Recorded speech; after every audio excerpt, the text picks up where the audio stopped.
সবার আগে চলুন অতিরিক্ত করা বলতে ঠিক কি বোঝায় তা বোঝার চেষ্টা করি। নিশ্চয়ই যারা সীমা অতিরিক্ত করে আল্লাহ তাদের ভালোবাসেন না। কিন্তু আমরা সবাই জানি আল্লাহ আজ্জা ওয়া জাল্লা কোরআনে কাফির বা অকৃতজ্ঞদের নিন্দা করেছেন। আল্লাহ আজ্জা ওয়া জাল্লা তাদেরও সমালোচনা করেছেন যারা মুনাফিক এবং শিরকে লিপ্ত।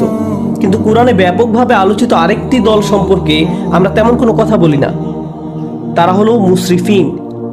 প্রসঙ্গত আপনাদের অবগতির জন্য বলছি, সহজ কথায় মুসরিফিন হলো যারা সীমার অতিরিক্ত, প্রয়োজন অতিরিক্ত বা মাত্রাতিরিক্ত কিছু করে। ফেরাউনের জন্য এই পরিভাষাটি ব্যবহার করা হয়েছিল। কোরআনে বলা হয়েছে ওয়া আন্নাল মুসরিফিন হুম আসহাবুন নার, এবং সীমা লঙ্ঘনকারীরাই জাহান্নামী। তাই এটা আসলেই কঠিন একটা শব্দ। যারা অতিরিক্ত করে, মাত্রাতিরিক্ত করে, আর বেশি বা অতিরিক্ত করার বিভিন্ন পর্যায় রয়েছে। আল্লাহ তাআলা কোরআনে একজন নবীর উদ্ধৃতি দিয়েছেন যখন তিনি তার সম্প্রদায়কে উদ্দেশ্য করে বলছিলেন ওয়ালা তুতিউ আমরাল মুসরিফিন, এবং তোমরা সীমা লঙ্ঘনকারীদের নির্দেশের আনুগত্য করো না। সুতরাং দেখা যাচ্ছে সীমার অতিরিক্ত করা একটা ঘৃণিত খারাপ গুণ।